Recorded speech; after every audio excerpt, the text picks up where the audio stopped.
been calling him. I call him, I don't know, not super often, but since your name. We'll call this committee of the whole meeting to order on July 28th, 2020 at 7 p.m. Please stand for the Pledge of Allegiance.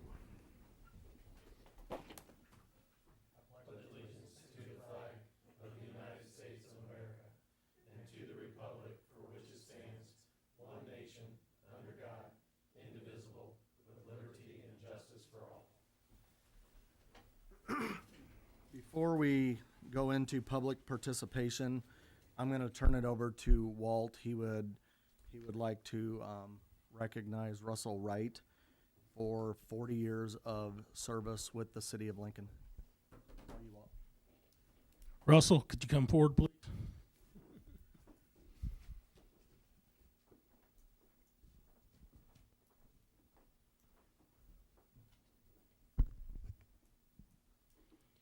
Okay, I put together just a little bit here, a little bit of information about Russell. First of all, he's worked for the city of Lincoln for 40 years, and that's a big accomplishment in itself. 40 and a half. Okay. Trying to simplify it a little bit. February 15th, 1980, Russell began working for the city of Lincoln as a mechanic at Hamilton Street Garage. Some of his first assignments include washing squad cars. His first supervisor was Woody Steinhauer. He took over operations at Hamilton Street Garage in 1984 himself. January 1990, Russell was transferred to the street department where he started working. He still worked out of Hamilton Street Garage at times, working on all types of city vehicles while still at the street department. While at the street department, his supervisor was street superintendent Donnie Osborne. Over the next 30 years, Russell worked under two other street superintendents. Russell became the assistant street superintendent at the street department in 2004 and has held the position ever since. In the last 40 years, he's seen 11 different mayors, starting with Ed Mowrich, and then Bill Wilson, Pete Andrews, John Gazzardo, Joan Ritter, Beth Davis, Keith Snyder, Scott Cooper, Marty Neitzel, and Seth Goodman. And now acting Mayor Tracy Welch. It's a lot of mayors.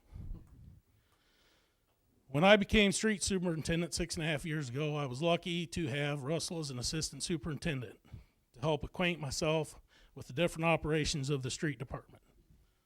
Although we may not, although we may not have always seen eye to eye, we always worked well together, and I consider him a good friend. We are losing a wealth of knowledge and experience, and I am sure he will be missed. I am happy to see him move on to the next chapter of his life, so he and Beth can enjoy their family, especially their grandkids.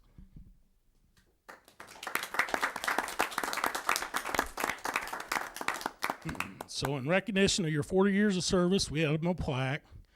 Congratulations on your retirement, presented to Russell Wright, and sincere appreciation for your dedicated years of service with the city of Lincoln. We hope that you enjoy your well-deserved retirement.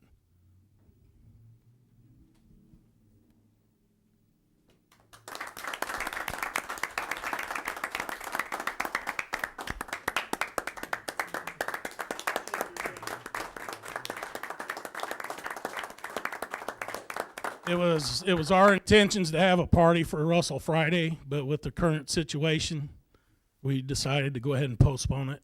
So hopefully a future date can be set, and we'll go ahead and have that. So other people, his other coworkers and people that he's worked with throughout the years at the city can come and honor him also. Thank you.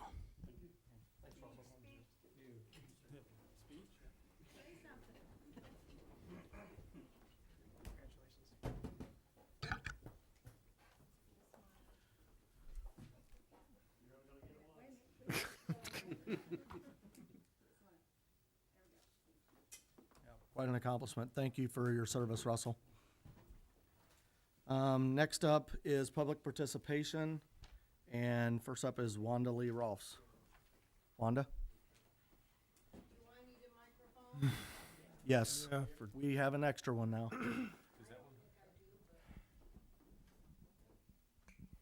Thank you. Tonight, I would like to address Agenda Item 10, Ordinance Creating the City of Lincoln Economic Development Grant Program and the Economic Development Grant Commission. 2020, as we know, has provided many changes in our lifestyles. The disruptions have caused everyone's focus to be a little bit more astute as well as a little bit more inquisitive. So I have gotten a lot of questions in the last couple of weeks.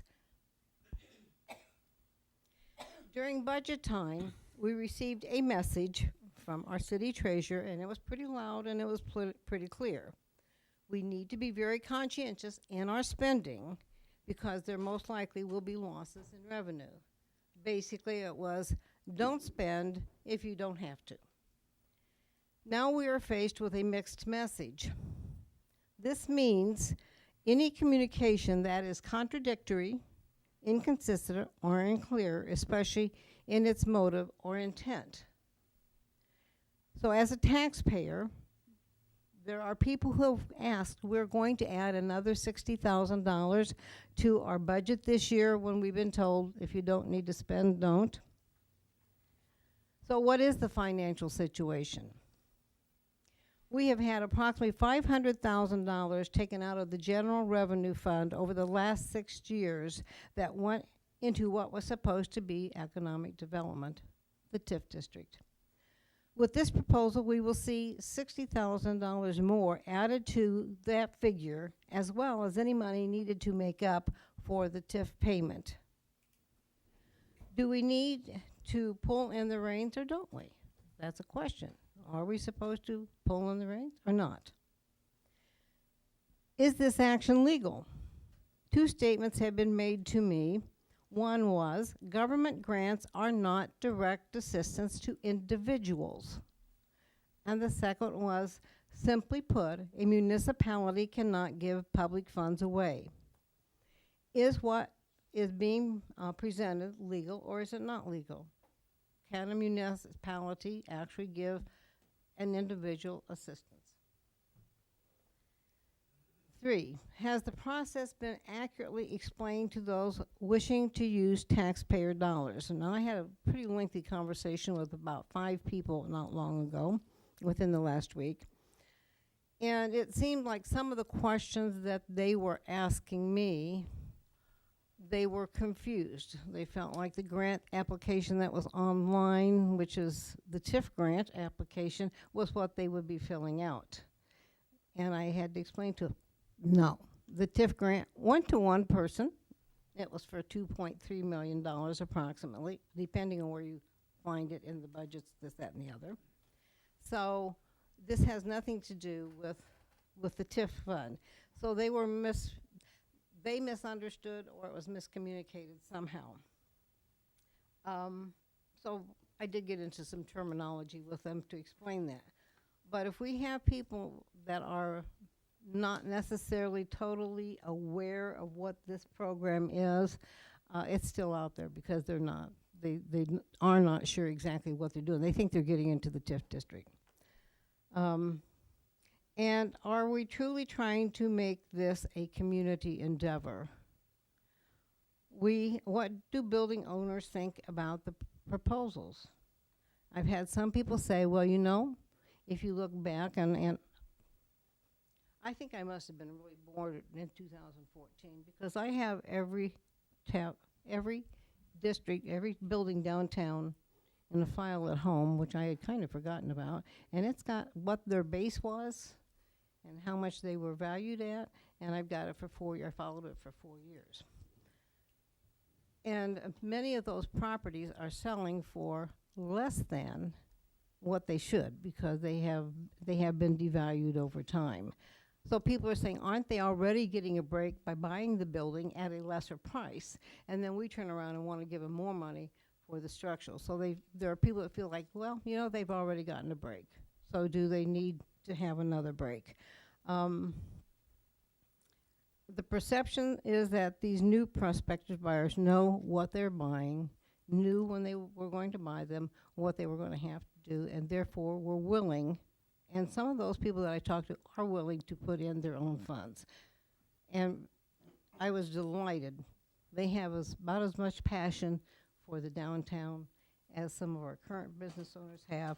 And I was really excited to talk with them about these things. But, you know, they seem very willing to put their own money into this, if that is what is needed to get the building purchased. So those are questions that I've been asked, some of the things I've discussed with people. And again, I think the big question has been, how can we put another $60,000 in the budget when the city treasurer, I won't use his name, said, don't spend any more money? Any questions? Mr. Keller? Thank you, Mayor. Well, thank you for coming forward again and asking your questions, because I think there are times when one particular person asks a question, and there are also questions that a lot of people have. So thank you for asking this. I'll address at least one of those questions and let people who are more well-versed with the money aspect or legal aspect answer some of the others. But I guess the one thing that makes this very different than, say, the TIF, which we're paying off and will be for years, is this is a pay-as-we-go. This is an economic development program in which, yes, we're very mindful of the budget, but if it comes to the point and a time in this fiscal year where we see we don't have the money to set aside to get, we won't. This is something that we're going to be watching the budget as we go. So it's so there's an up to $60,000, but up to $7,500 per grant. But that's also a maximum as well. So again, this is not like something that we don't have the money, we're not going to address it. And I guess I would just view this as investment. Anything that takes, sometimes you have to put out money to make money. And hopefully in the end we will recoup some costs with some property taxes, but also it's an investment in our community, and economic development is just that. You develop it and invest into your community. And I think that's why we're doing it. And it's a spirit of trying to make our city better. I have no questions about the reasons why. It's just that, again, if I go back to 2020 and I look at all of the changes and I look at the fact that there are still monies that we may not know when it's going to come in or if it's going to come in. And I don't have to tell any of you this. I'm sorry. But people are concerned about the streets and their cars falling apart and what's going on with that. And it's like, if we've got extra money, can't we somehow work this out to either fix some of the streets or fix some of the alleys? Because that is something that every taxpayer expects of the city, infrastructure. That's one thing. We don't expect you to give away money to people. As a taxpayer, I expect you to take care of my streets and my sidewalks. So, I mean, and that's where most people are coming from. What is the actual purpose of a government body? Is it to give money away? Or is it to do things that need to be done in the community? So that's the basic premise people are coming from. I mean, I wish that some of the people that have the questions would reach out to the city administrator. She's been involved in this from the very beginning. So she has all of the answers, the figures on the properties. I called over to the county and got the baseline numbers myself. So we used those baseline numbers when we went into those initial discussions about this. And I think I would just say what Alderman Keller was trying to echo is that, yes, the timing of this is not perfect, as is with most things that happen with us in city government. And this opportunity just happened to fall in our lap at the time. Could we postpone it a year? Perhaps, but at what cost? These businesses or these buildings downtown are in seriously bad shape, and they have been bought at basically for taxes. We have people that are from outside of this community that are just buying these buildings up just to buy the taxes to turn and flip it for a profit. We want to see these buildings get into the hands of people that are going to actually refurbish them and do something with them. So this program is an incentive program, if anything, to help incentivize and motivate people to make that decision a little easier. $7,500 is a drop in the bucket for the condition of some of these buildings. but we did put checks and balances in place, and we made sure that monies would only go out if they met the criteria and actually completed the work. So, and I will tell you from the very beginning, we have tried to avoid the topic of the TIF. I don't think there's anybody in this room that would disagree that the TIF was a failure. And we're not trying to recreate the TIF, we're trying to recreate another incentive program to better the community that we live in. As to your questions about the legal aspects, we've looked into this and done the research. That particular topic has not come up as a red flag in our discussions, but I believe the city attorney would be more than willing to do some additional research on your question regarding the legalities. I would hope he would, yes. If the council so desires, I will do legal research into it. But I kind of treat this program as an economic development incentive, and so that's probably where my research will be. Bulk of it will be, which I'll do, and I'll have to give the council an answer. If they so desire, they can get that answer to you as well. Alderman Bateman. So in looking at the packet, I do agree with Mrs. Rolfs. I would like to see, before I vote next week on this, I'd like to see the actual application or some sort of application that the people would be filling out, because I would like to see certain questions added to that application, as you just indicated. For me to approve a $7,500 loan, I would like to know the person's intentions of the building, which I would preference my vote more towards someone who's going to open a small business or use it for another Airbnb or something downtown, versus someone who's just getting the building ready to put back on the market for them to profit, and then it might not sell again. So those are the kind of things I'd like to see on the actual application, and I'd like to, see that before we vote next week, or maybe we need to push this off till that council meets, works those details out. City Administrator Kavelman. Yes, thank you. I do have a draft here. I can pass it around. I just didn't get it out to everyone yet. I didn't know we were going to do it in that order, so that's the draft. It does not have anything similar to the TIF. It's not a TIF. But I do want to mention, you mentioned about the municipalities ever giving money away, and we'll let city attorney mention about the legalities of it. But we did do that with the Cisco property. The county and the city joined together, and I think you were on the council at the time, and the city council ran the infrastructure out there, and then the county board was to buy the property. At the time, we had to do both, and then they paid us back. The county paid us back for the property, but then it did a lot of things really good for our community, and you can see what's grown out there. It's expanded. But what we've had downtown was some of the issues with vermin in the buildings, vagrants. We had to condemn several buildings because of some of the structure was, one of the cornices, some of the things were having some problems. So we've got people that really want to buy these properties and make them shine, and that's what we're trying to do, to turn this. We're giving some bad eggs, we're trying to turn it around to make it an omelet. So that's what we're trying to do. Alderman Parrott.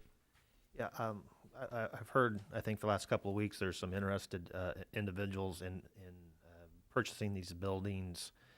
Is $7,500 going to be the number that's going to cause them to make that decision to go ahead and purchase and to make the changes? Are you speaking to me? Yes.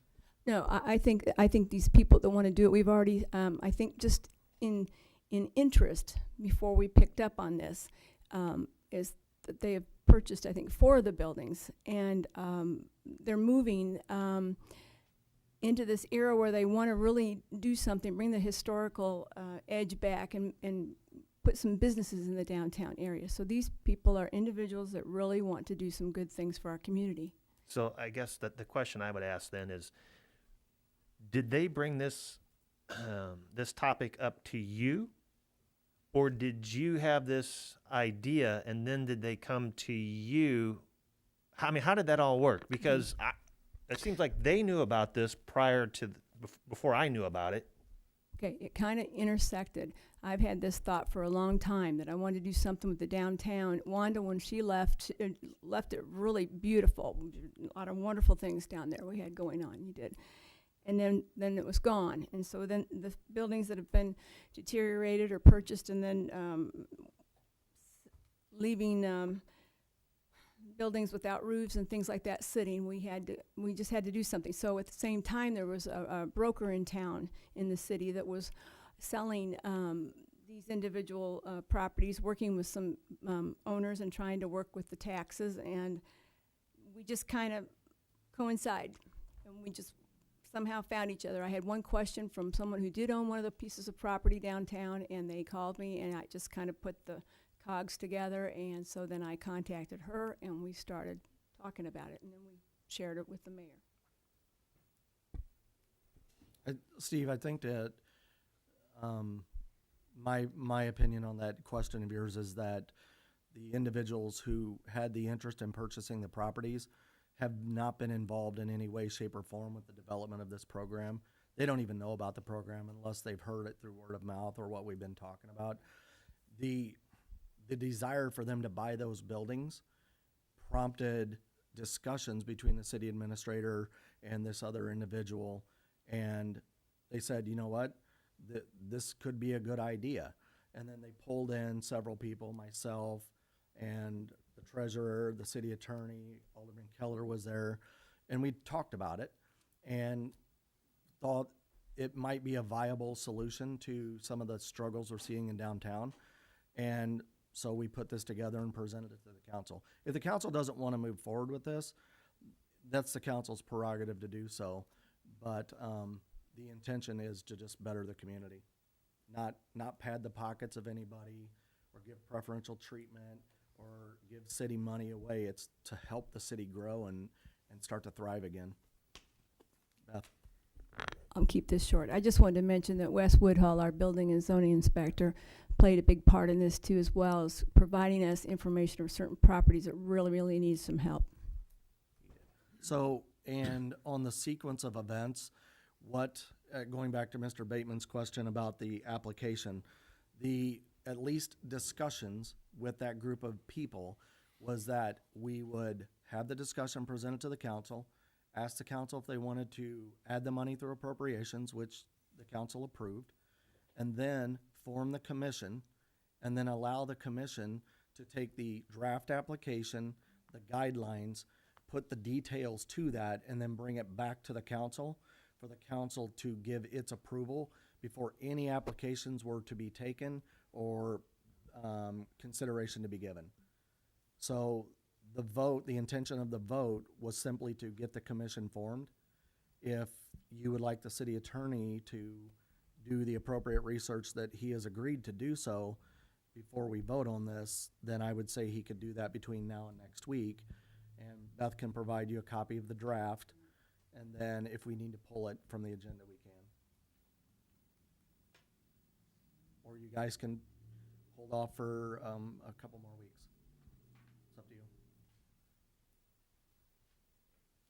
To address your first comment, and you and I, we all know that sometimes when you're a group of people, social distancing, Of course. and these people happen to be, as I said, passionate about, interest in downtown. Number one, Alderman Parrott, excuse me. The $7,500, they said they would appreciate. It was not a make or break deal for them. They want to do this. Their heart and soul is into it, and so if they didn't have that, that wasn't going to make it, or say they wouldn't do it. They wouldn't go ahead and buy the buildings or anything. So that's part of it. But again, when you're in conversation, sometimes they just tell you things, or they start, or they say, you know, we know that you are really involved in downtown. What do you think about this, that, and the other? So, Yep. and being on council and around council long enough, I have some answers, you know, and I tell them I'm not sure about this. If I'm sure about it, I think, yeah, I didn't mean to imply that you couldn't provide answers. I just meant to state that a lot of the finer details haven't probably come out in discussion because we haven't had a lengthy discussion about this, which we will tonight. So Beth has been leading that charge, and at this point, she just has all the answers, at least from our perspective. But perhaps you two have had a conversation, and she's provided details to you, so.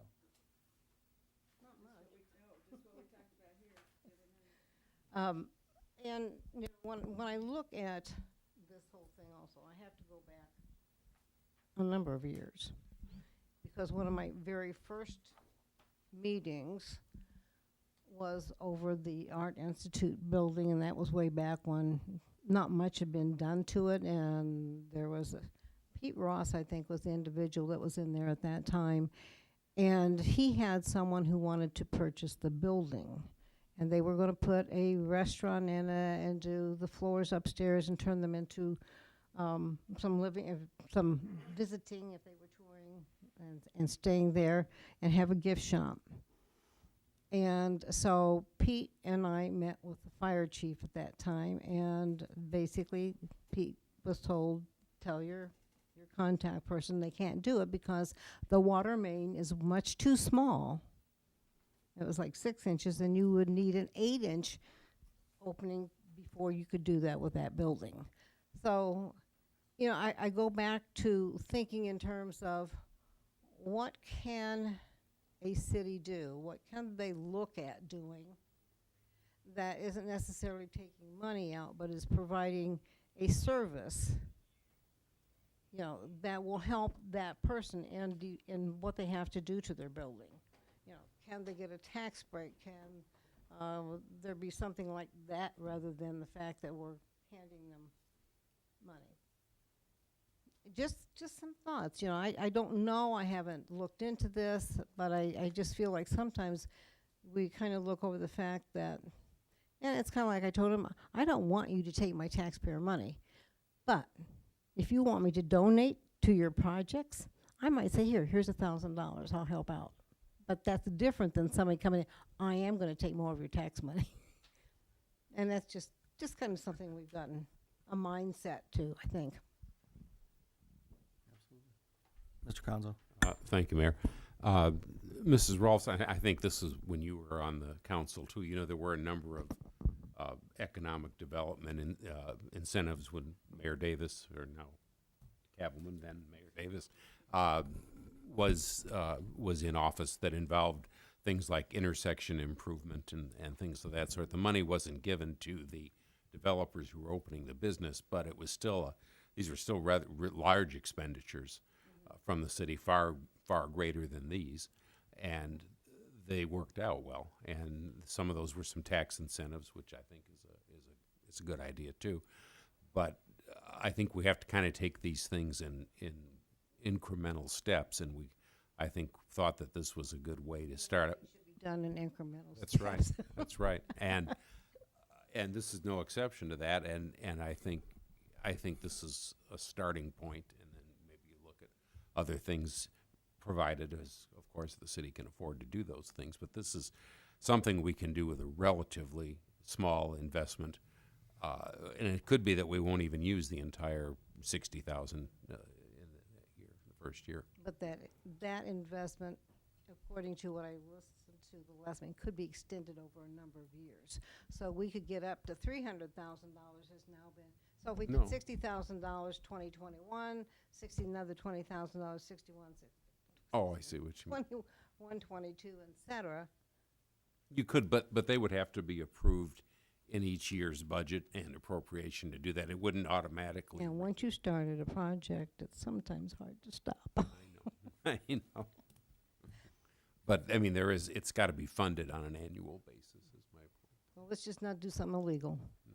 Well, and you were here when we had the facade grants years ago, and you know you were on the council. You know, some years they did that, they could afford it, and other years they couldn't, so they didn't necessarily do it every year.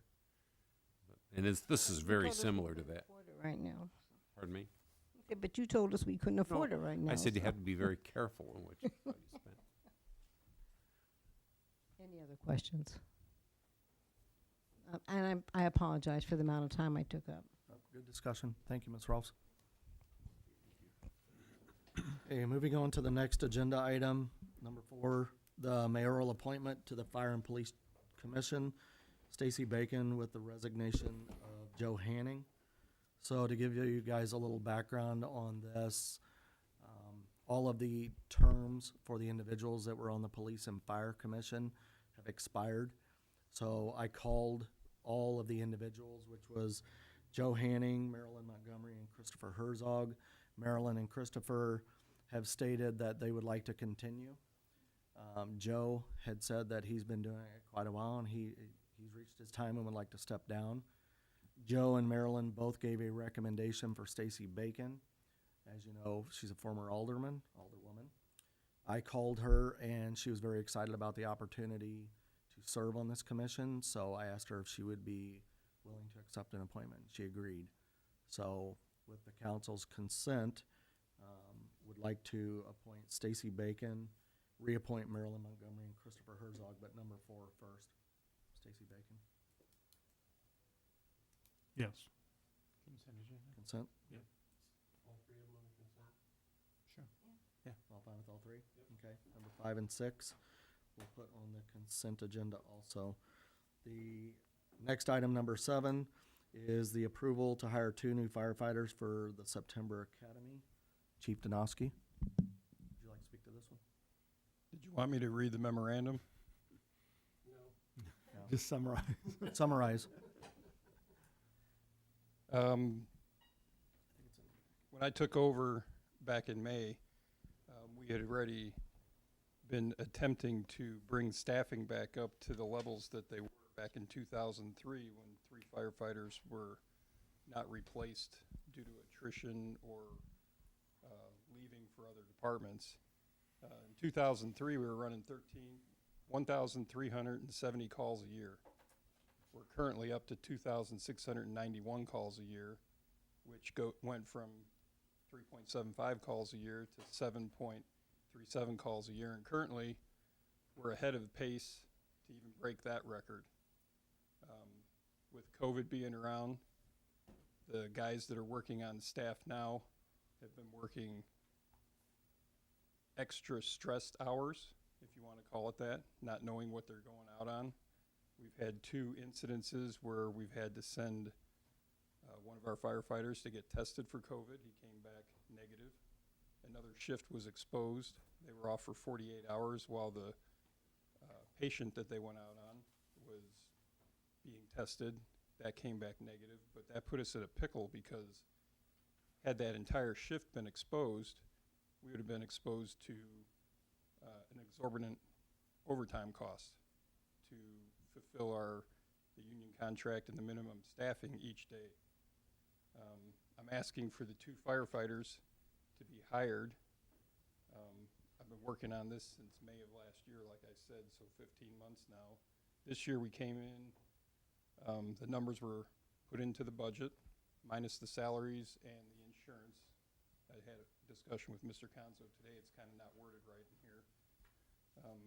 We budgeted for new hire equipment and new hire training. The salaries and whatnot weren't in there for May, June, and July. So our projection date to see when the revenues were coming around and for your approval was to bring the candidates off the new hire list in at the beginning of August. And we've got 2 slots reserved for them over in Champaign for the September Academy. With that being said, it's a 30-day cancel. If this doesn't go forward to the vote for Monday and get approved, I have to, I guess, eat a little crow and call up over there and cancel our 2 slots.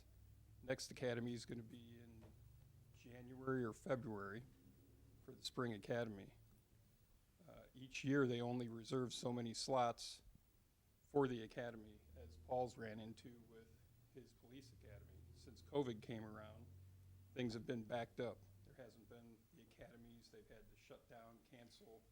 So right now there's a backlog. We're fortunate to have 2 slots. With that being said, I'll open up the floor to any questions you have for me. Anything I didn't touch on, I guess I went a little bit more than just a summary, but I've talked to each of you individually except Kathy, and I can always have that discussion with her, filling in the blanks and things of that nature. So questions for me? Mr. Bateman? So when Bob called me, it took me just a couple seconds to say yes, because as Mr. Conzo said, we need to watch our pennies, but, you know, Bob's been very good at, watching our pennies also in the things that he takes care of, and quite honestly, understaffing a police or fire department at this time, I don't think is the prudent thing to do. So, I'm in favor of this. We put the money in the budget. The slots are there. And as he stated, if we don't approve it, there's no guarantee that the slots will be there down the road, because there is a backlog of people. So I think it's important to staff our police and fire department to the appropriate levels to keep our community safe. Mr. Barrett? So we had the money budgeted, and obviously there was probably something that wasn't, that's not being purchased this year because of those firefighters being placed in the budget. Then in the next year, when their salaries and benefits are still there, will you have the necessary resources that you will need going forward in order to perform like you have in the past years without additional funds coming in? The current budget that was put together, actually on the capital side of things, as far as purchases went, there are some projects that do need to be completed this year, but we put pretty much all the spending on hold. There are projects that are necessary, and then there are some that are like a wish list type things. I probably don't see the wish list getting done this year, but to answer your question, the budget, when it was put together this year, came in slightly above where it was last year by, I think it was less than 2%. And that's with adding the firefighters, the necessary equipment, and things of that nature. We did eliminate some big ticket items out of the budget. One was a grants line that we were keeping $30,000 in from year to year. And last year, the grant that we got was no money to be put up by the city. This year's grants that were put in for, we're waiting on one that's no money that's going to be put up by the city. You know, some grants run at 10% or 20% of our cost. The grant season's not open for next year. Usually happens later, like in October, to when we start applying for them. So I can't answer your question whether the resources are going to be there for next year. We don't know what the revenues are going to look like or anything like that. Right now, the capital projects that are on the books, I'd say one of the necessary ones is the $65,000 that we put aside or can use to replace 2 dilapidated vehicles that are out there. The old chief's vehicle and the inspector vehicle, one of them being the pickup truck that pulls the boat. Brakes are shot. We're putting silly money into those 2 vehicles where to purchased used vehicles would be a smarter move. So we have Hamaltrol equipment, which is our extrication equipment, that we have a grant out for right now. If we get the grant, good. We can replace the equipment that we've had for 25 years. That's becoming, the PMs that are put on them each year is just an added cost. If we have to replace parts on them, get more hoses for them, the stuff's just not around. We have to upgrade. We did talk about a capital project with the GO bond to purchase that equipment if the grant doesn't come through. Airbags, same thing. They're approaching their life expectancy. So pieces of equipment like that, yes. Other projects we didn't even talk about because basically they were wish list projects, and we know that just wasn't possible for this year. So salaries, different from purchase projects. We kind of treat it 2 different ways. Thank you. Alderwoman Horn? Well, I'm all for the 2 new hires because Bob is very good in keeping overtime down. And if he doesn't get the 2 new hires, his overtime might go sky high because we don't know what COVID's gonna do to us next. That's for certain.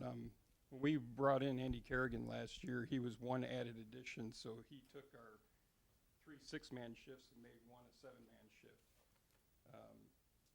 We saw a decrease in overtime on the one shift because of the way the union contract's set up, and I talked to you guys individually about this. I didn't want to go into that. But by adding the other 2 new hires to the other shifts, we'd go to a 7-man shift on each shift, and it would all but eliminate 24-hour overtime, but we don't have control over emergency overtime, obviously. So the overtime that Andy was saving us, unfortunately, we went by the wayside when we had a guy get injured, and he's been off for several months. So having Andy filled in for that slot and has been showing a savings in the overtime in that respect. So we can see where it would be beneficial. If a COVID emergency hit us and we were to lose anywhere from 4+ guys on a shift, having those 2 extra guys would allow me to move manpower from the other 2 shifts to compensate for that overtime. So another reason why we're asking for it. Treasurer Conzo. Thank you, Mayor. I completely agree with the need to hire these 2 firefighters, and have always wanted to see you guys get back to the staffing that you had, as same as we have with the police department, where we've tried to do that. I can come a little closer there too, but I am a little concerned about the revenue streams and how that's going to look over the next couple months. My preference would be to wait a couple months, but I know that creates a problem for you with the academies, with time in the academy, but that would give us a little bit more time to see how those revenue streams line up over the next couple months. As you know, we revised those projections downward, but we still aren't real sure how they're going to look. A lot of it's going to depend on how this virus progresses over the next few months too. I don't disagree with the revenue projections. I do, however, disagree with the safety for the citizens. We've been working on minimum staffing with added stress with this COVID thing. The preparation that it takes to go out and muster up the gut to go into somebody's house where you know there's already a positive or whatnot, and thinking about your family when you're sitting at home. I'm not saying that's somebody's going to say, well, that's their job. That's what they get paid for. Well, we didn't ask for a pandemic. That's not what we're here for. The staffing levels and improving the manpower for the safety of the general public, that's where I'm saying. If it comes down to, quote unquote, taking a chance, then I would rather see us take a chance on public safety rather than waiting to see if the revenue projections are going to come around.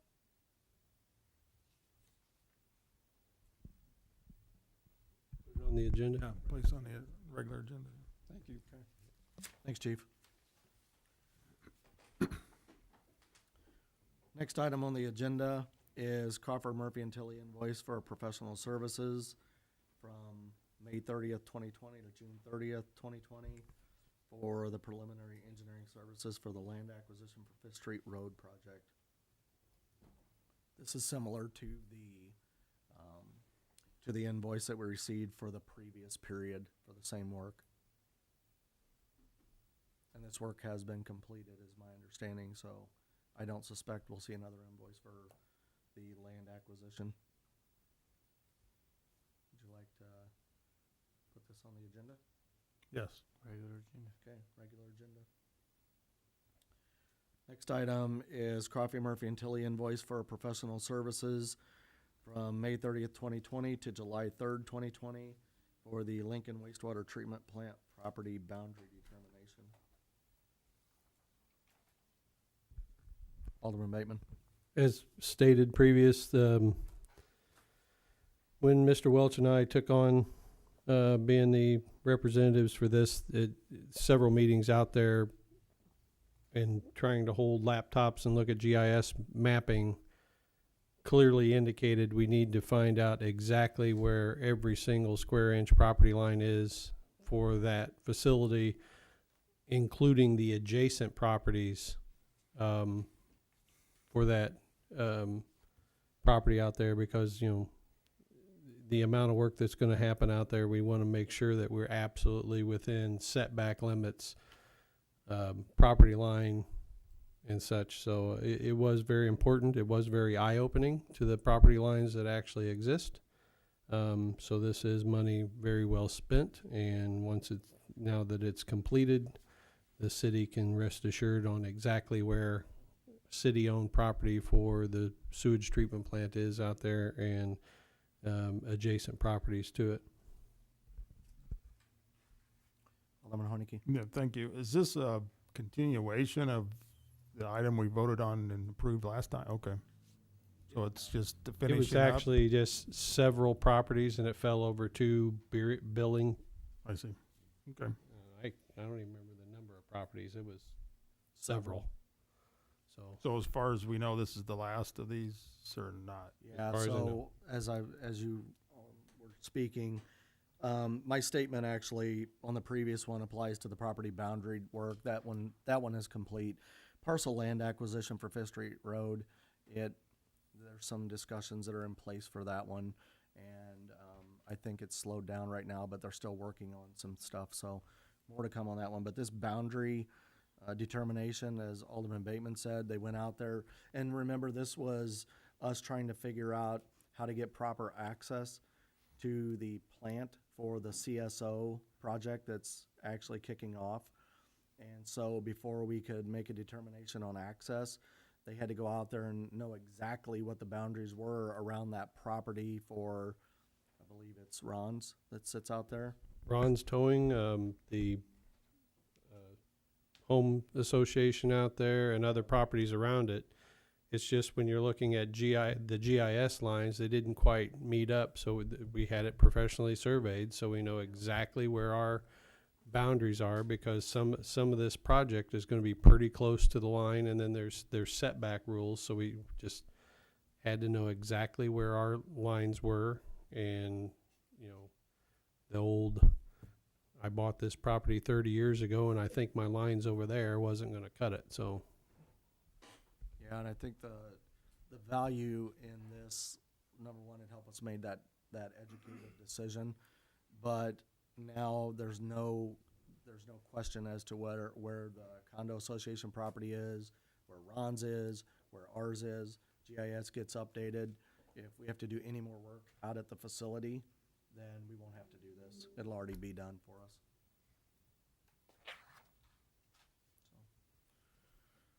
Place this on the regular agenda? Yes. Okay. Item number 10, the ordinance creating the City of Lincoln Economic Development Grant Program and the Economic Development Grant Commission. Alderman Bateman. I'm still in favor of this, but I would like to table it until we have a completed, approved application form, rules, setbacks. I'd like to make one vote without amendments and stuff, and I'd really like to see the application process moving forward. So my suggestion is to table it until we get things more hammered out. You can't table it, it's on the committee of the whole. Just You don't can't put it table on. anything on the committee of the So whole. Yeah, I mean, don't put it on the agenda. So the intention of the group was to let the commission, once it got created, put some of the details to it, and that commission will include members of the city team that's already working on that. So are you saying you would prefer that we get all that buttoned up and then the commission comes in and they just take right off and they're able to do the work? I'm okay either way. Beth has already done work on the application in conjunction with the team, so that one's pretty close. So is this asking to form a commission then? Yes. If you're asking to just form a commission, then I'm okay with that, but I just didn't want to vote on any. Right, I'll speak up real quick. It's, the way I understand it is to have an ordinance to allow the grant program, number one, have an ordinance to allow that, and number two, an ordinance to form the commission, correct? Is that the way? That's the intention. Right, so I think we have to have those two things in place, that our approval to have these two items, and then it goes on to forming the commission and all that type stuff.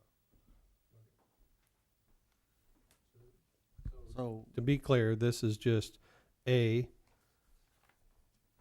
voting to form this grant program, and B, authorizing the formation of a commission. That's the only two things that we would be voting on next week. After that, it would be the bylaws and all that stuff that this commission comes up with, an application to bring forward to the council to vote. And I'm it's- okay with that process. commission, and it does put some of the guidelines in place as far as the $60,000, the $7,500 per request, limited to structural use only, things of that nature. The only outstanding piece, quite honestly, is to get the application complete, have the commission get up to speed with the guidelines, if the council approves of these guidelines, and then leave it up to that commission to determine in conjunction with the council when they would start accepting applications. Alderman Bateman. So, here's a suggestion. This is, I know we discussed that it would be for the city of a whole, as businesses outside the downtown. But, it might be a good idea to reach out to, a couple of the downtown business owners and see if they would like to sit on the commission, if these people are gonna be their neighbor or have already been down that road of what it would take to revitalize one of these dilapidated buildings. It might be a good idea to have someone like that on this commission to get their feedback instead of just council members and a realtor. So there was 9 members, according to this document, if it's adopted, and there were 7 members already included on that team for the sake of the program getting up and running, and then people could roll off at a later time. At least that team's thought was that those 7 people would stay there, and then we would get one business owner from the downtown area and one business owner from outside of the downtown area.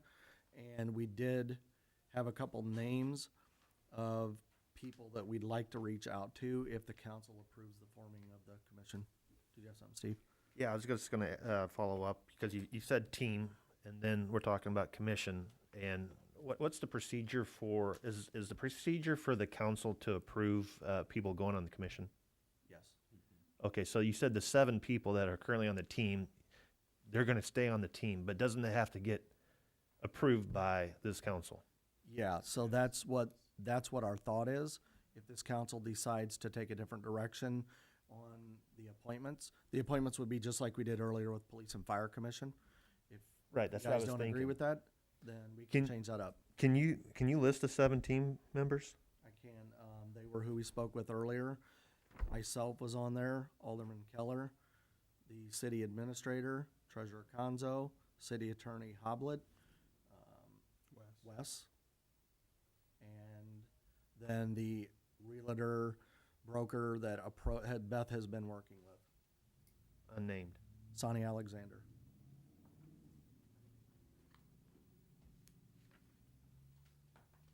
Thank you.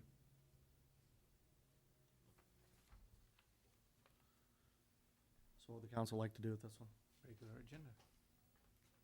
Regular agenda? Okay. That side seeing this to be. Yeah, I think Kevin's got a copy. That's the application in its draft form. I will send everyone a final copy of the draft. Thank you. Next item is resolution for the City of Lincoln Diversity and Inclusion Commission. Alderman Keller, would you like to speak to this one? And I want to be clear before he does. I know there's been some confusion on how this idea got started as well. And so I want to make it clear that Alderman Keller did not approach myself with this idea. This was something that I've had a thought about for a while, and then some of the issues that we faced as of late, I think just made that a little bit more clear that we needed to move in some sort of direction. So I did ask Alderman Keller, giving his background and experience in this particular topic, to help guide us in this. So, Alderman Keller. Thank you, Mayor. So yes, this was brought up 2 weeks ago, and at that particular time, we had not directed our city attorney to drop an official resolution. So again, we talked about it already, and the mayor elaborated a little bit further on it. But the resolution to create the commission is there. So otherwise, I'll entertain any questions. Alderman Bateman. So this is another one of them topics that I believe should be spread out more through the community. So, you know, we're having the conversation tonight. We had the conversation last week. I'm hoping that the media reaches out to the mayor or Mr. Keller and gets a more in-depth of what they're looking for, what the commission is wanting to do, and get the word out into the city. I don't believe this kind of commission honestly would do any justice if we didn't have a broad spectrum of advice and input from the citizens of Lincoln. You know, we got one person in the media that says this is nothing but an old man white group that sits here now. You know, the offices are open if they'd like to run, but you know, those are the kind of thoughts that go out there that we need to get more input from people before we just form a commission and pick from a small group of people that actually pay attention to these kind of things, versus getting the word out there to a much broader spectrum audience, and then choose people. This may be one of them commissions that needs 10 or 15 people on it so that we get a wide spectrum from all aspects of this community for their input. So I would like to see this promoted more before we start picking people to just run with it. Ms. Cavalman, how many did you have on your commission when you had it during your term? Right. Yes, I had it for 8 years. It was the Mayor's Commission on Disabilities, Minorities, Seniors, Veterans, and Youth, and we had 2 from each category, and then I sat on it as well. So there were 11 of us, and we're all, you know, all walks of everyone, and they really took a good. They were very comprehensive with it. So this draft ordinance or resolution it calls for 9 members. Would you like to increase that number? I think you create an opportunity to have a more diverse group of people when you have more people, and I know some considerations and names have been. I've asked Alderman Keller for some names, but my intention was to take those and then go to the community and ask if somebody had an interest in serving in here, and then asking for the council's feedback. And just like all commissions, we just mentioned it, bring it to the council for approval. And if they don't approve of them, they don't. We can make that team up however we'd like. Alderman Parrott, real quick. Yeah, maybe this question for Ron, because he might be our expert here.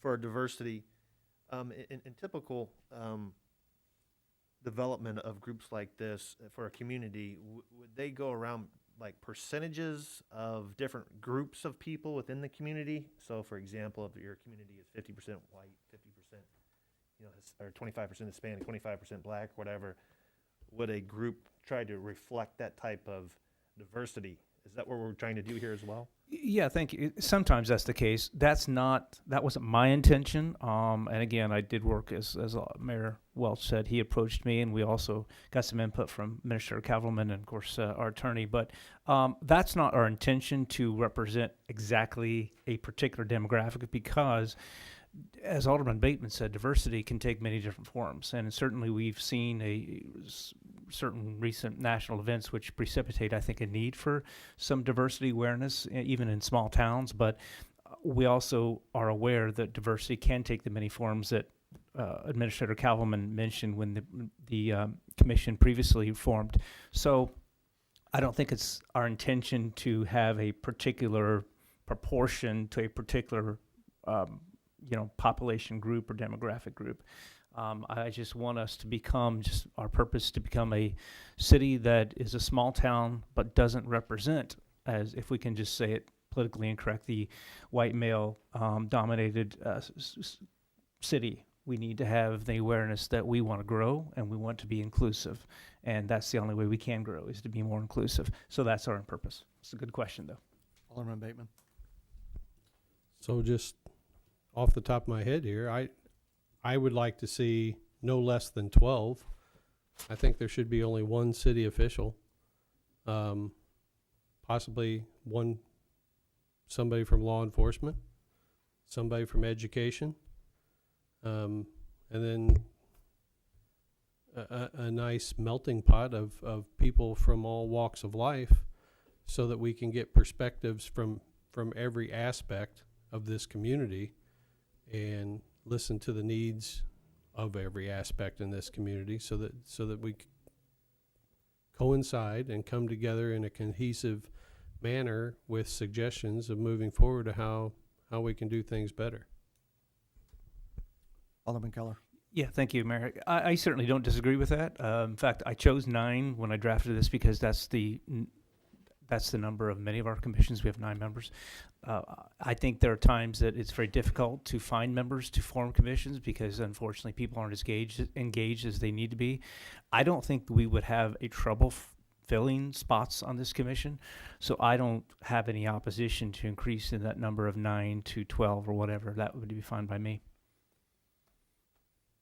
I have no concerns with that.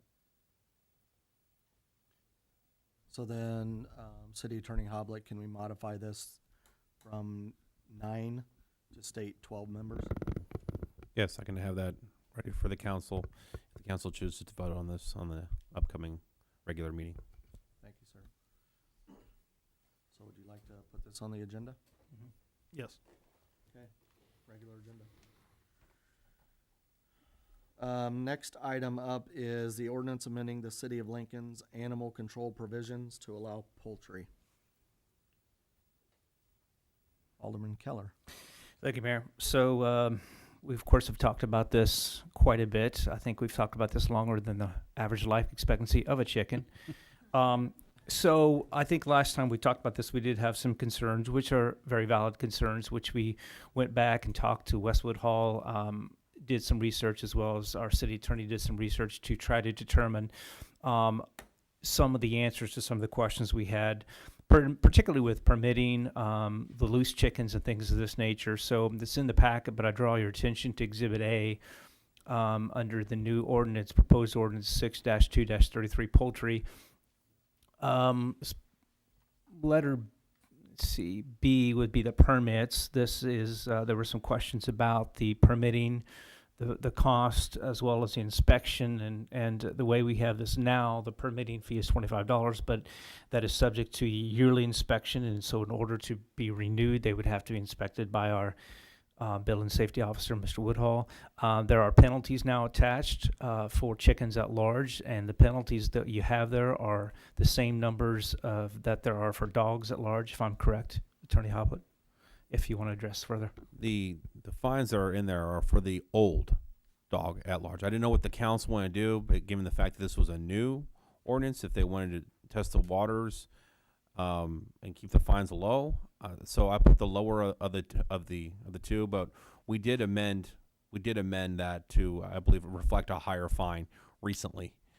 So if the council also wants to have that higher fine in place, I can add that in there as well. But I just didn't know the direction they wanted to go with, so that's the template I chose. I think we need to be consistent with the dogs at large. Seemed to me, too. I'll continue if I may, Mayor.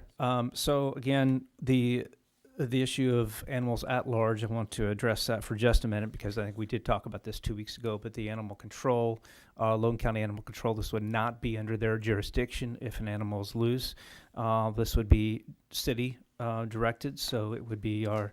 As much as I hate to put this on our building safety officer and our city police, if it happens, that would be the recourse. I don't see that happening often. Again, in discussions with other cities who have ordinances allowing poultry, this is, none of them said this was ever an issue that, as far as they knew, but that's where that responsibility would fall. So the permitting then will also, Wes had sent me some information that he would also recommend to anybody who has a permit as far as the care of chickens. Again, we've talked about this before. I don't see very many people doing this because it's a very expensive venture. It's a hobby that I think people have to know what they're doing to get into it, but there's a great video for people that's recommended on how to raise chickens, how to make the coops and things of that nature. By the time you're done watching the video, you'll have a degree in economics. That was a bad dad joke. But anyway, so there it is, and so I place this before the council. Alderman Bateman. So the question is going to be, how many, once this is approved, because obviously I know I'm a no vote and I'm pretty sure it's going to pass. But once it passes, how many days are we going to give the current residents in Lincoln that have chickens to come in and get a permit? And once they do that, are you going to grandfather them in, or they're going to have to tear their coops down to meet the new regulations? Because there is people in Lincoln that currently have chickens. Well, that's a question, I suppose, that if Mr. Woodall's on the phone, he can address it. But as far as I'm concerned, this is a ordinance that moves forward. So if anybody currently has chickens, they want to have chickens, they come in, they pay the permit fee. Mr. Woodall goes and inspects the coop, and they get the permit, and it's a go. Wes, did you want to speak to that?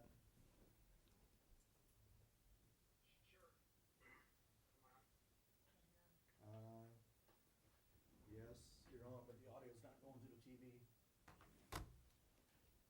Chief?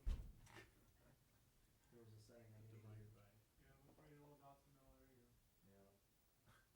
Which one is it? Device settings?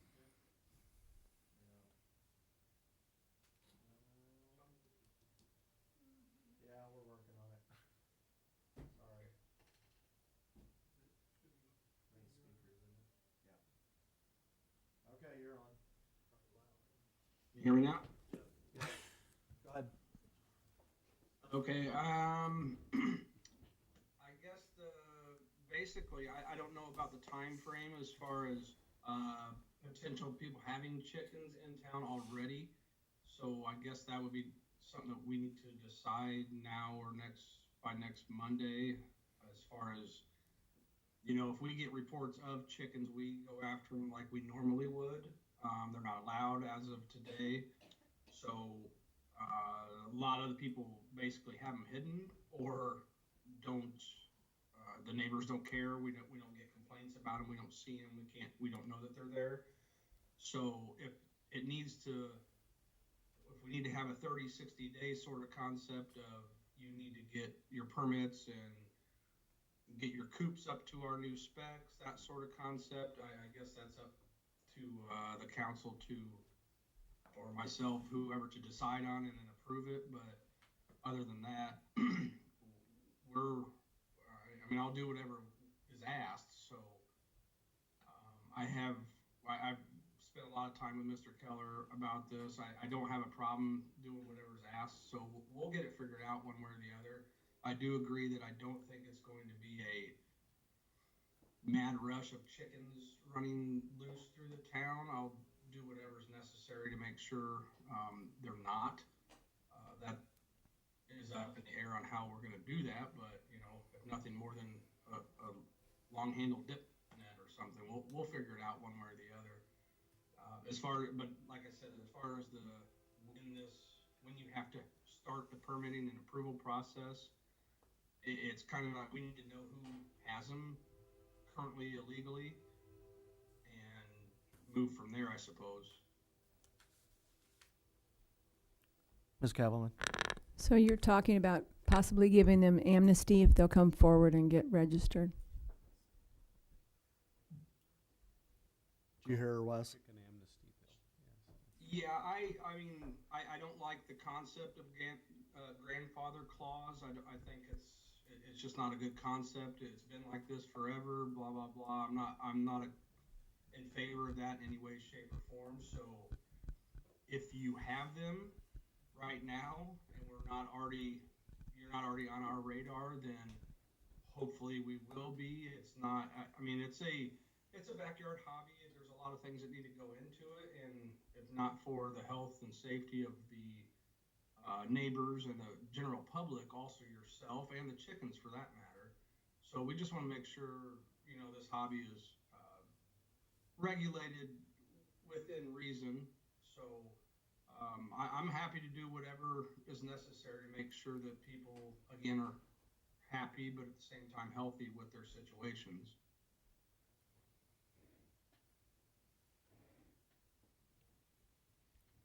How do you want to move forward with this, Kevin?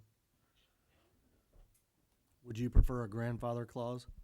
No, I agree with Wes. We just met with a homeowner that was doing the grandfather thing, and the rules are the rules. So currently, it's been very well known. Each time we talk about chickens, there's a couple people on Facebook telling us, daring us to come get their chickens, as you know. So I just think that if they want to keep their chickens and are, happy in doing so, then we need to come up with a timeline that they would need to meet these specifications for their coops they currently have, or however many chickens or whatever they're raising. So that's what I'm asking is, instead of a grandfather clause, how many days are we going to give these people to come forward and get a permit and then abide by this ordinance?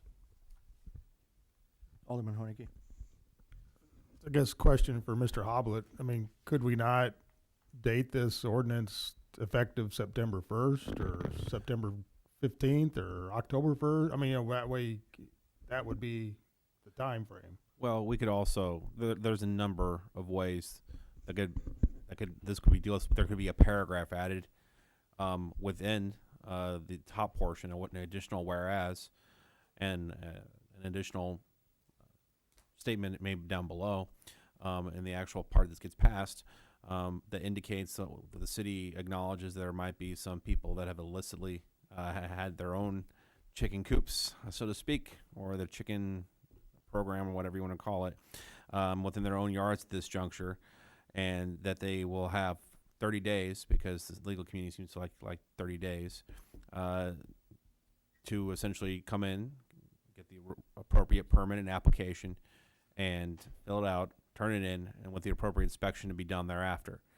The way so you put that they have 30 days upon the date of the passage of this ordinance to do as such, because you're avoiding situations then of the current homeowners that do have their chickens, and any future people that might come forward, or future people that might get chickens and then allege that they had them previous to the passage of this ordinance. So you kind of avoid two scenarios there. But that I think would probably be the preferred way to do it. But it's up to the discretion of the council. I don't have a problem with the date, the time period. I think, given the amnesty that Wes and Beth have been talking about, I also want to make sure that we're not deterring people from coming forward who may have them because they don't want to get penalized or receive unnecessary fines. So I'd rather bring them people into compliance with us and go through the proper process than to have them just operate illegally beyond the ordinance. Alderman Parrott. Yeah. I hate to ask, but so you have individuals that already have chickens. They get the application, they go through the process. Wes comes, checks things out. The chickens are there. The coop doesn't make code. Are they fined?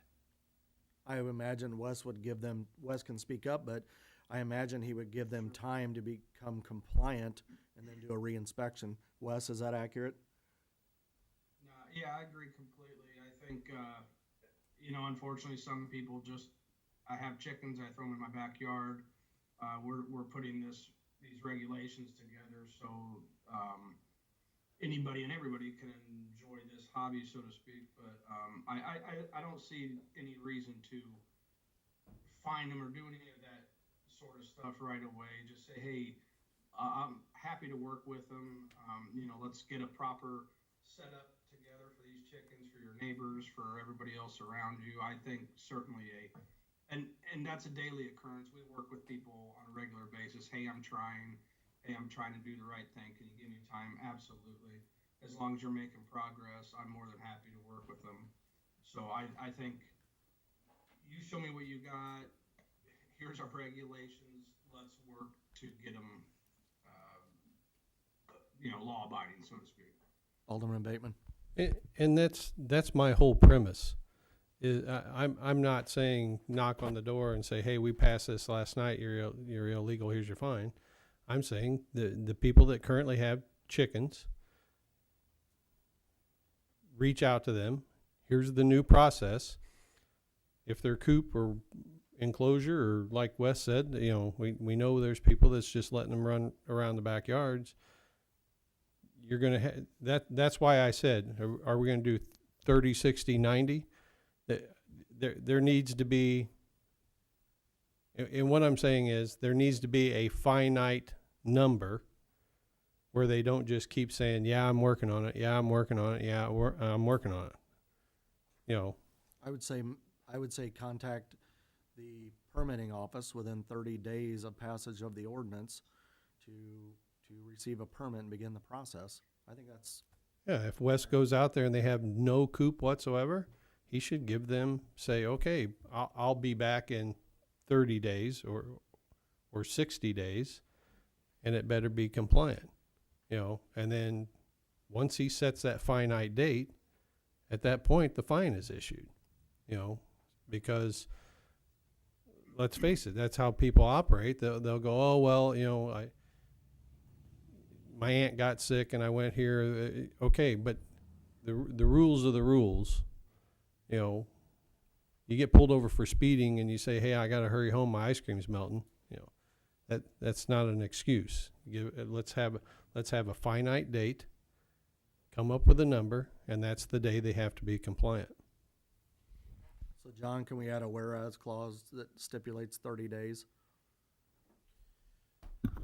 Yes, and there's also the additional question too. Like right now, we have the chickens at large question. I mean, there's a number of ways this is going to end up working out.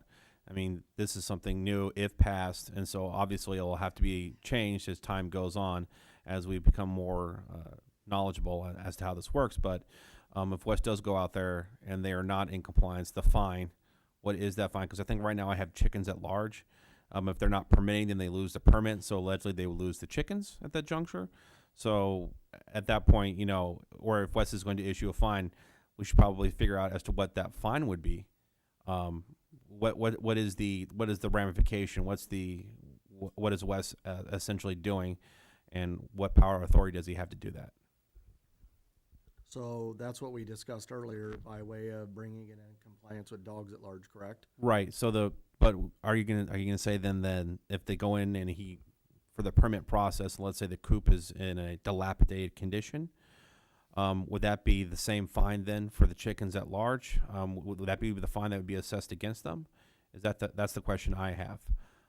When he goes and looks to the conditions from which the chickens are living in, and whether or not they meet the standards for that permit to be issued. I don't think that's at large. I think that's an issue that he'll then have to work with them to make the modifications or the repairs to the coops to bring them back into compliance. If not, then we'll have to get rid of them. Okay. That's my stance. Alderman Bateman. I think and John can correct me if I'm wrong, I think what John's asking here is there basically needs to be two fine structures. A, chickens at large. B, your coop is not compliant. You know, if I go to Ron Keller's house and he's just made a dome of chicken wire and his chickens are in that dome, they're not running at large, but your coop isn't compliant. Correct me if I'm wrong, John. That's what you're asking, is the fine structure here. Right. There I mean, needs to be a second fine structure, we were talking not at fines. large, but Sorry. not meeting the parameters of the ordinance. My apologies, Mr. Baby. Didn't mean to talk over you, or at least attempt to. I would say that you guys were just talking fine, so I just presumed that you're going to have a fine. And if so, what that would be, because right now I only built in one fine for one offense. If you want to, that's fine. If the chickens, if they don't come into the permanent process and Wes says that this is still not compliant and the chickens are taken, you can have that just be the ultimate recourse as well. It just depends, because I would essentially need to, if you want an additional fine, I need to put that within the actual ordinance. If not, and if the idea is that ultimately the chickens would just go away or the permit would not be issued and therefore they would not have the chickens, then I don't think the ordinance needs to change. Alderman Keller. Well, I'm just thinking that would just be typical. That'd be like any other ordinance violation, right? I mean, what happens in any ordinance violation? I mean, I think this would cover that, wouldn't it? I mean, and Wes maybe can speak to that. I think you're probably going on the right path with two different violations.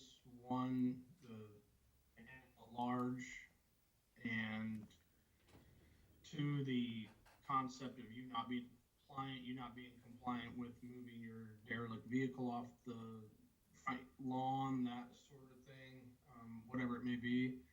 So I would think that there would be two separate ones, like you guys have talked. If you start off with, say, after the adoption of this ordinance, 30 days, you can start permitting. And then I'm like I said, I'm happy to give them time to get it in compliance. Hey, you're still not in compliance. You're still not in compliance at this point. Then a separate fine would start for us, I assume, a separate non-compliance violation. So could we then just add, because we've got a permit paragraph and a penalty paragraph, then I would just add another paragraph that defines animal at large, and then the penalty paragraph would apply to non-compliance of any of those paragraphs. Okay, very good. I think that simplifies it. I'll add the respective paragraphs in there. Yeah, I think that solves the problem, because as we were talking, I'm also thinking about those individuals that are going to be grandfathered. I don't know what the makeup of those people that have those currently is. And if they have a rooster, that's something they're going to have to make other arrangements for, because that would not be permitted per this ordinance. So, yeah, just another way that simplified language will cover all the bases. So then you'll make the modifications as suggested. Does the council want to bring this back in 2 weeks or put it on? And then John will send us the amended ordinance. I think we can put it on the agenda. Yes, place on the agenda. What dollar amount are you going to put for non-compliance? Compliance would reflect the same amounts as the dogs at large. And I think they start at 100.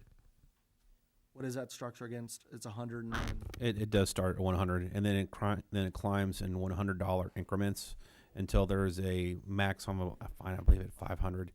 Yeah. okay. So we'll place this on the regular agenda then. Okay, moving down. Proposal to purchase property at 201 9th Street. This was tabled from the voting session on July 6th, 2020. John, did you want to speak to this one? Because we've had some new information come in, right? Right. We finally received the title work back in association with this proposed land purchase.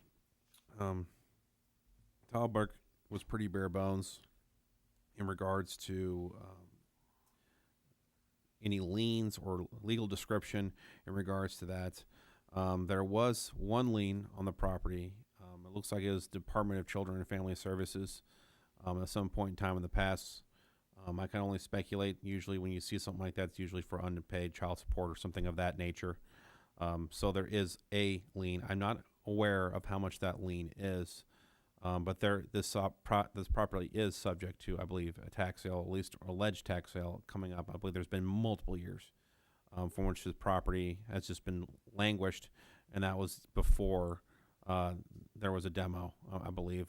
That was before the demo took place. So like I said, the property, it has one lien.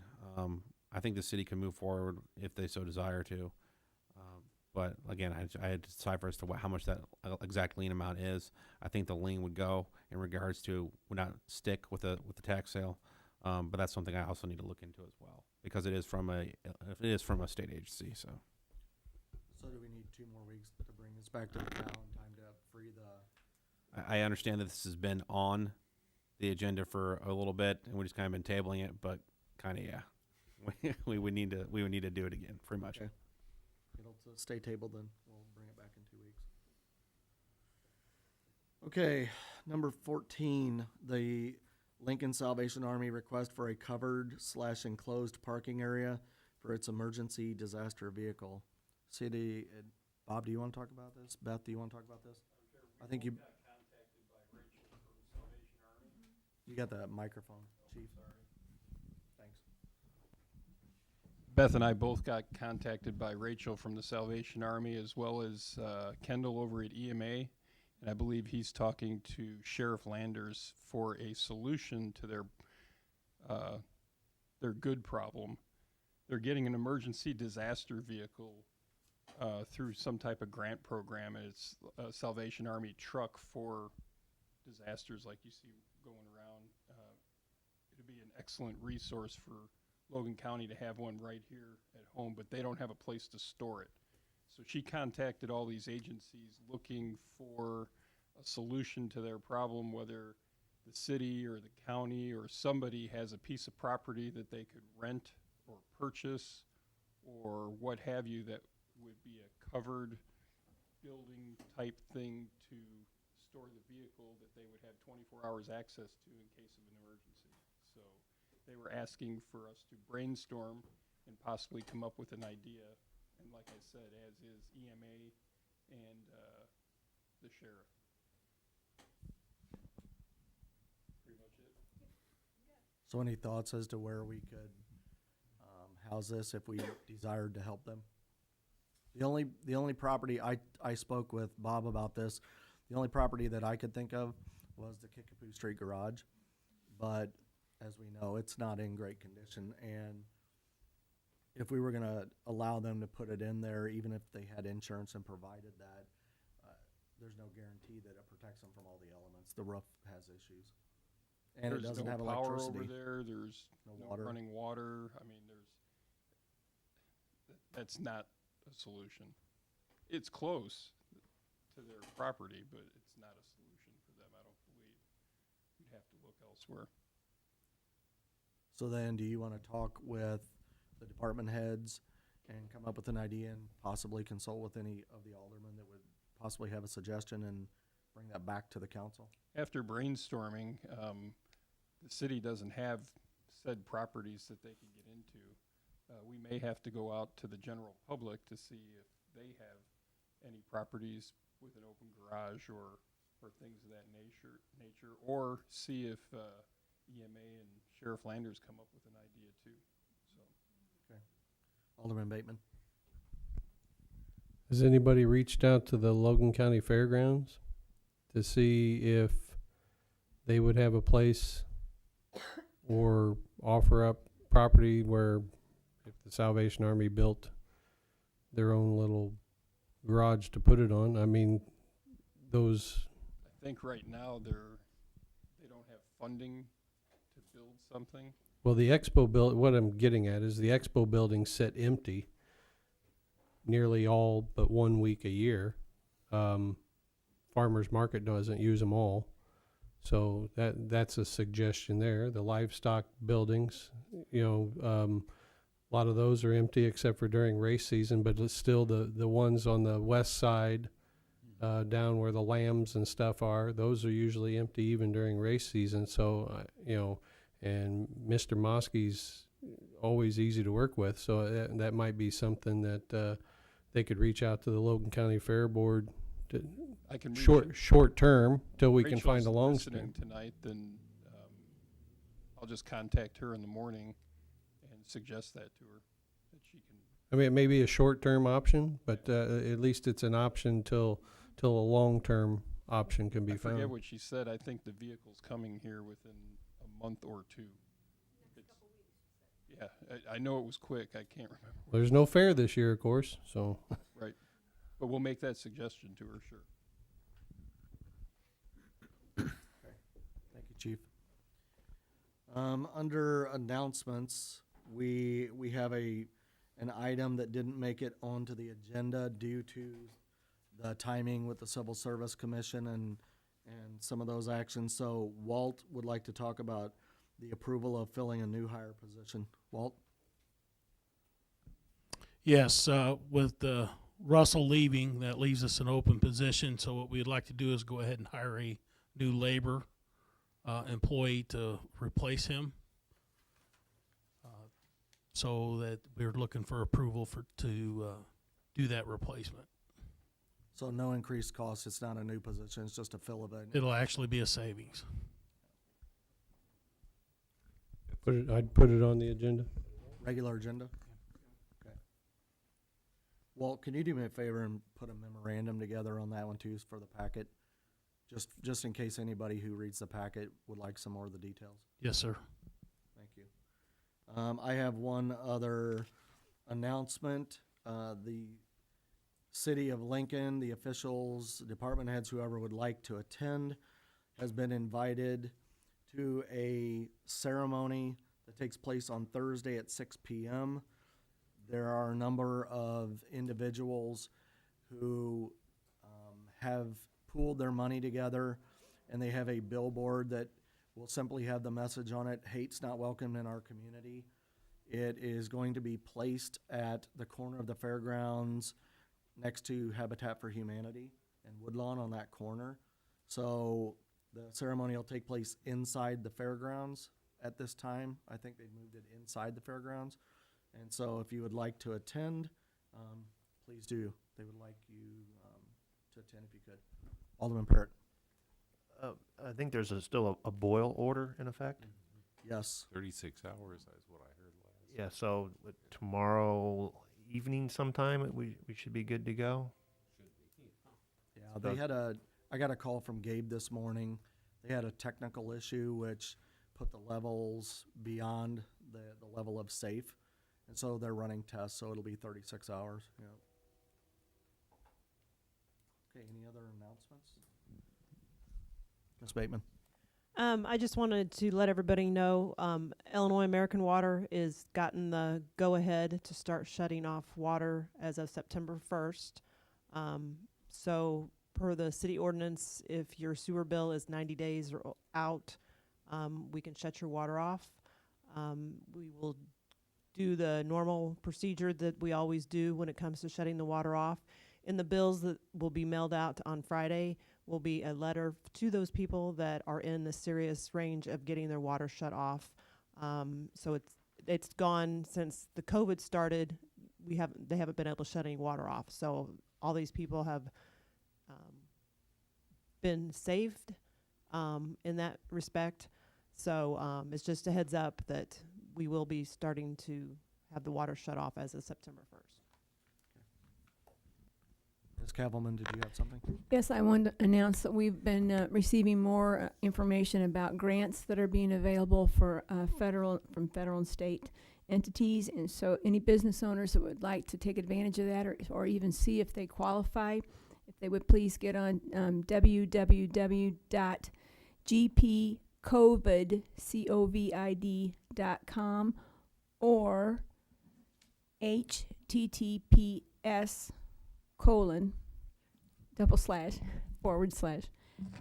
mytada.org,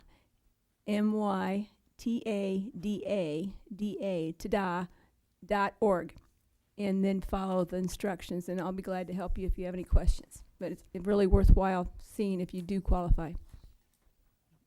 Any other announcements?